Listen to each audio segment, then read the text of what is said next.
Corona virus की दूसरी लहर ने जो कहर बर्पा किया है, उससे तमाम लोग हैरान और परेशान हैं। समाज का ऐसा कोई तबका नहीं है जो जिस्मानी, मुआशी और समाजी एतबार से मुतासिर ना हुआ हो। इसी बदहाली के दौर से बैंड बाजा मालिकान भी गुजर रहे हैं। इन दिनों शादी की गाइडलाइन की वजह से तमाम बैंड बाजा मालिकान को बड़ा नुकसान बर्दाश्त करना पड़ रहा है। शादियों में तमाम रस्मों रिवाज के साथ बैंड बाजा भी नौजवानों की पहली पसंद होता है, लेकिन मौजूदा वक्त में लॉकडाउन में नाफिज पाबंदी की वजह से अब सिर्फ 25 लोग ही शादी में शिरकत कर सकते हैं। लिहाजा लोगों ने शादियों में बैंड बाजे की बुकिंग बंद कर दी है। जिन लोगों ने लॉकडाउन से कबल बैंड बाजा बुक किया था, वो अब अपनी पेशगी की रकम वापस मांग रहे हैं। पहले लॉकडाउन में बेपटरी हुआ बैंड बाजा कारोबार सही तरीके से पटरी पर नहीं लौट पाया था और कोरोना की दूसरी लहर ने शहर के तकरीबन 150 बैंड बाजा कारोबारियों की कमर तोड़ कर रख दी है। इस कारोबार से वाबस्ता तमाम लोग सख्त मुआशी बहरान का सामना कर रहे हैं। सर, लॉकडाउन की वजह से काफ़ी लोग सारे परेशान हैं, हम लोग भी परेशान हैं। और जो सीज़न था बैंड बाजे का, सर जो अनुमति है उसके हिसाब से बारातें सब कैंसिल ही हो गई और बड़े बड़े हालात हैं सर। इस टाइम हालात अच्छे नहीं हैं। कुछ लोग एडवांस वापसी मांग रहे हैं, कुछ लोग कह रहे हैं कि हमारी डेट जी 4-5 आदमी आप निकासी करवा दो या विदाई करवा दो, तो ये कंडीशन अच्छी नहीं है सर। बैंड बाजे का तो हाल सभी का ही ख़राब हो गया है। बैंड हुआ, टेंट हुआ, लाइट बग्गी जो भी है सर, सब खत्म हो चुका है। वजह क्या है सर? वजह यही है लॉकडाउन, कोरोना काल।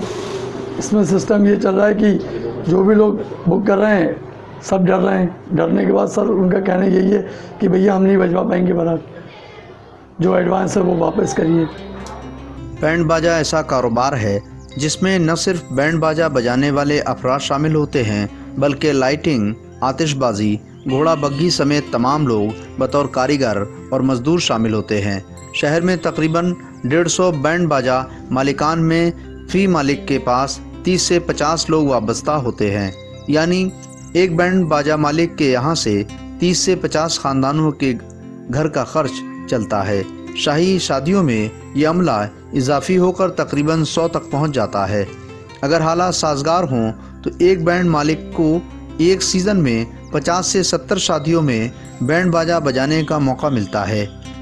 लेकिन मौजूदा वक्त में हुकूमत की गाइडलाइन के मुताबिक शादी में सिर्फ शाम 8 बजे तक ही बैंड बजाया जा सकता है।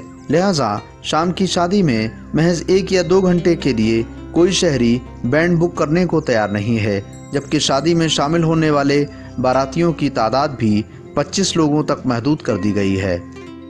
बैंड बाजे वालों की स्थिति अगर देखा है एक आम आदमी की ज़िंदगी चल रही है, उससे ज़्यादा बदतर ज़िंदगी है उनकी, क्योंकि उनका कारोबार जो है पूरी तरह ठेके पे होता है, जो साल भर पहले ठेका करना पड़ता है उनको। और उनके ठेके पे जो है एक कारीगर की 50,000 से लेकर 1 लाख तक की उनका ठेकेदारी होती है। उनके 10-20 लोगों का उनका एक ग्रुप होता है। जिस तरह से शादी कैंसिल हो रही है, जिस तरह से परमिशन दी जा रही है कि 8 बजे तक होगा और लोग कम जाएंगे, उस वजह से उनको कारोबार गिरा, तो उनको जो रुपया लग चुका है, जो कारीगर जो उनसे ले चुके हैं, तो जो मालिकान है, जो हैं उसके मालिक जो हैं, प्रोप्राइटर जो हैं, वो पूरी तरह से जो है ज़मीन पे आ चुके हैं और उनकी स्थिति बद से बदतर है और भूखमरी कगार पहुँच चुके हैं। इस कारोबार में सबसे बड़ा जोखम ये है कि किसी बैंड बाजा मालिक के साथ काम करने वाले कारीगर और मजदूर पूरे 1 बरस के लिए तय किए जाते हैं। इसके एवज में उन्हें 50,000 रुपये से लेकर 1 लाख रुपए तक बतौर पेशगी अदा की जाती है।